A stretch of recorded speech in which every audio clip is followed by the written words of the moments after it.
আসসালামু আলাইকুম প্রিয় দর্শক, আমি আজকে আপনাদের নিয়ে আসলাম মাঠে আখের জমিতে। এই যে দেখতে পাচ্ছেন আখের জমি।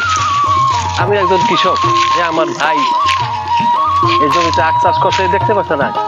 ফসিক ফরিদপুর চিনির কল কর্পোরেশন, অর্থাৎ আমাদের যে ফরিদপুর চিনির কল আছে, সেই চিনির কলে এই আখের মাধ্যমে চিনি উৎপাদন হয়। সেই চিনি বহির্বিশ্ব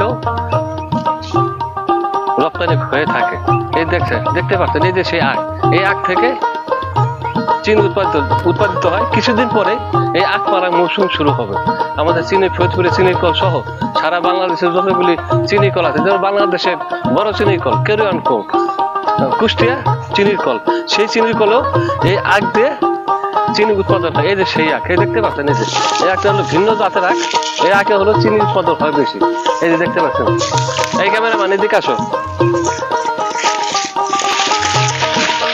এই শাক আখ হলো যাতে জমিতে লুটায় না পারে, এই জন্য কৃষক দেখেন জমিতে আখগুলি বেঁধে দাঁড়ায় অবস্থায় রাখছে, কারণ যাতে পড়ে গেলে এর উৎপাদন ব্যাহত হয়, এবং দাঁড়ানো অবস্থা থাকলে এগুলি চিনি উৎপাদন বেশি হবে। এই জন্য এটা পরিশ্রম হলেও কৃষক এই গাছগুলিকে, আখের গাছগুলিকে সচল রাখছে, কারণ এটিতে চিনি উৎপাদন হবে। সেই চিনি আমাদের বাংলাদেশের জনগণের খাদ্যের চাহিদা পূরণ হবে।